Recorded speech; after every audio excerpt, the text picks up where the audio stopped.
in financial year 25-26 and the mid-term as identified under NDP 4.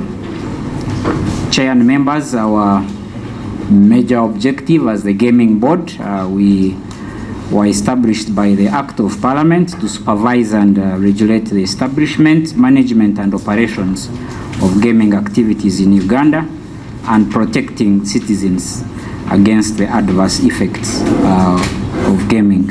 Chair, with your permission, if you allow me to skip the functions and allow me get to page 5 on the budget performance to save time. On page 5, budget performance for the financial year 23-24 and half year 24-25. Chair were able to spend 93% of the budget allocated, and the budget performance was due to delays in obtaining clearance from the Ministry of Public Service for recruitment of staff for entities that had been earmarked for rationalization, and the non-wage costs also relate to the staffing costs, namely gratuity and NSSF contributions.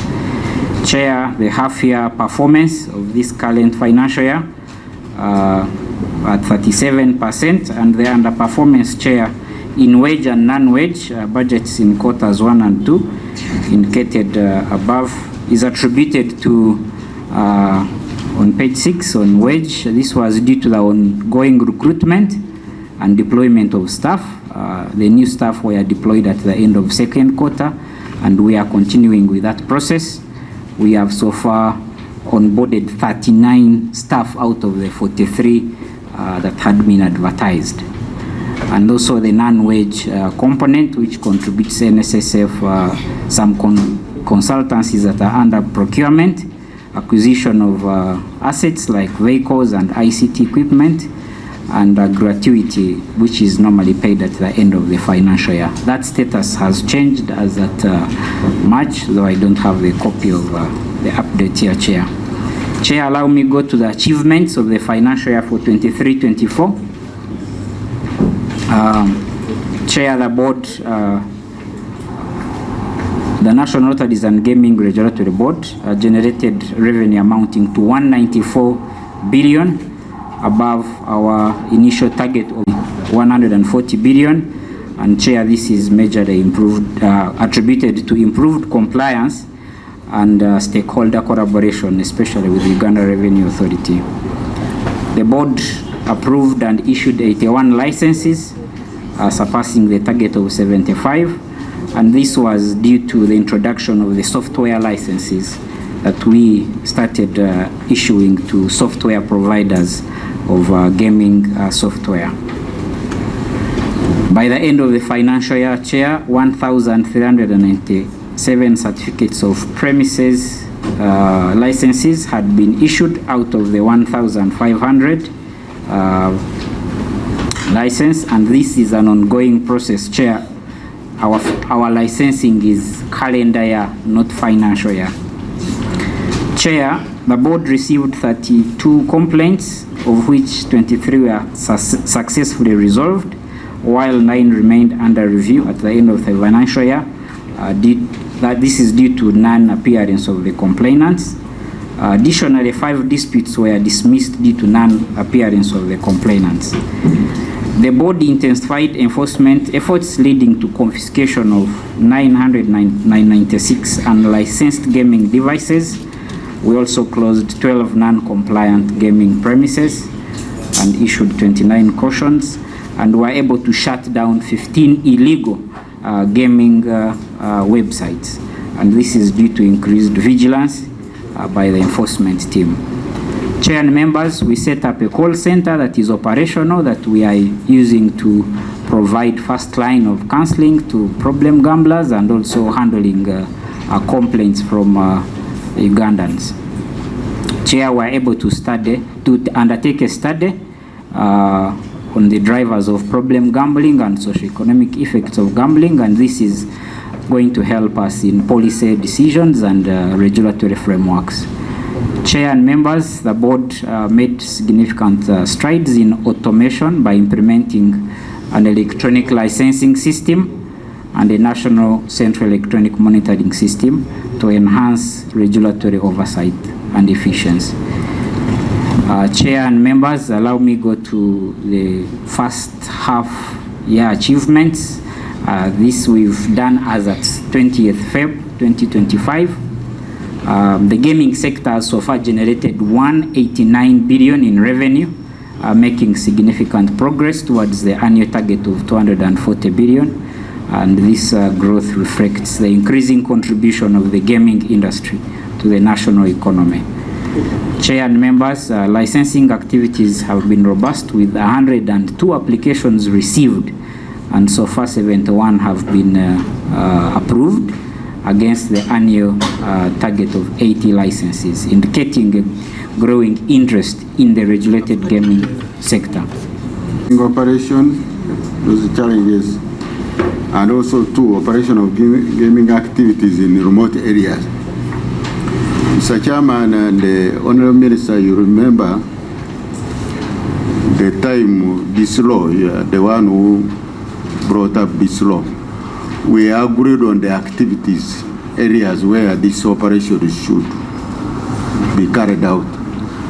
Major towns, but you find now deep in the villages, in the mountains of Wogisure, these activities are there. Is it against what way? Because even the schedule we talked about where to operate. So I want you to help us, because you are the one in the chair at that time, I remember, Honorable Minister. And two, there are also some other activities, small activities, you find deeply in the villages, especially in the markets. That it takes me to page 7, enforcement. You find there are some small games. The person has put there sort of cards, you know.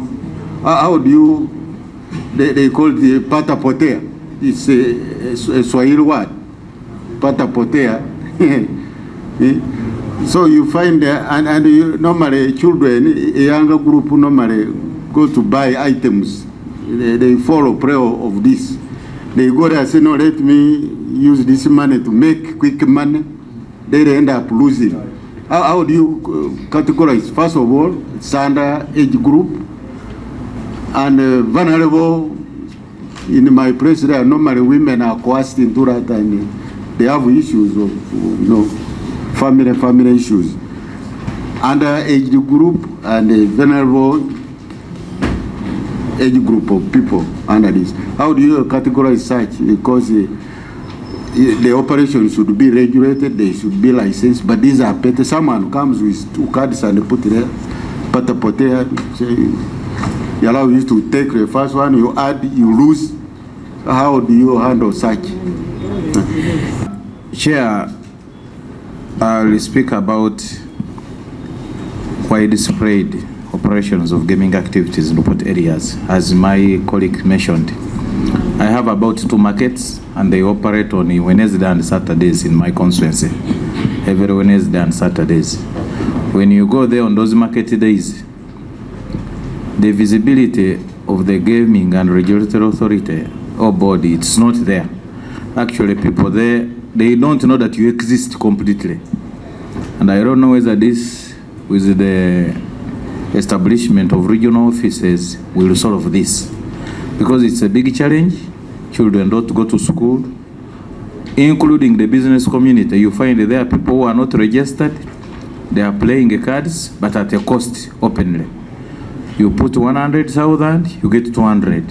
You put 200. As the money increases, the chances of losing now increases. And people have lost property. You find someone goes to a shop, borrows 200,000 with the view that he's going to turn back with 200,000. And then they make you sign an MOU, a first MOU that if you don't bring, you know what happens. It is a challenge in my area, Elogon North. So there are 2 markets. These are unofficial gambling. Of course, local gambling that you need to regulate. And I believe with the establishment of regional offices, it will solve this. Thank you. Thank you so much, Chair. Jackson. I want to appreciate and I want to join Honorable Gerald Nangoli in the positive aspect of the generation of income for this country. From the analysis presented here, it's a good one. The projections that should have, which we have not even realized from the projections, they are doing very well. By this period, the report was generated, they have already raised up to 189 billion. This committee is supporting Ministry of Finance in generating income to let this economy thrive, aware that other areas, other sectors are doing badly. So for me, I appreciate what this sector is doing, and I will urge my colleague, honorable members of this committee to support this sector so that they boost the economy. Two, Honorable Chair, can you please allow the member to contribute? Thank you so much for... No. Go ahead, you're protected, Honorable. Thank you very much, Honorable Chair. From the report here again, Honorable Chair, I have seen the applicants that have come. He says he has all the information. The sector is very proactive in ensuring that they register more so that they boost the economy through the income generation. I want to appreciate them for that efficiency. However, I also want to talk about the visibility, especially the regional cities, like Arua City. We do not see it visible, and yet it is now helping the economy to boost its income. So I will want us to, quickly move to the regional cities and towns so that we see how this sector plays, and the effects, the negative effects some of my colleagues are raising can easily be identified when we see it visible in those areas. Thank you so much, Chair. This is what I wanted to present. Thank you, Honorable. I wanted to conclude with my big brother, but let's finish that. Bonakut. Thank you, Chair. I am very reluctant to celebrate the increase in revenue up from 7% because I'm failing to find out why Uganda is a preferred destination for gaming companies. Why? Is it that we have very many rich people who don't know where to put their money? Or is it that there is a window for taking advantage of the illiteracy and the poverty of our people? This increase in revenue attributed to license fees should worry us as a committee and also as the country. I want to know from the minister on matter of policy, is this the desired trend? What is it that is making this business grow in our country and not anywhere else? Thank you, Honorable Kefa.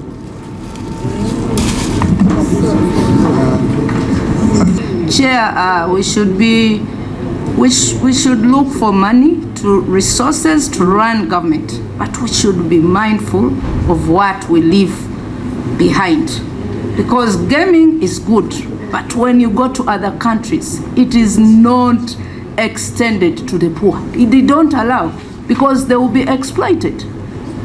But in this country, like colleagues have raised, it goes till to the last village, even with those small So that machines. is the regulatory concern that we want the regulator to address. There's a gap, Chair. Yes, Honorable. Want to commit to this sector that the members that, like my minister has said, the biggest challenge has been understaffing, and this is being improved with your support.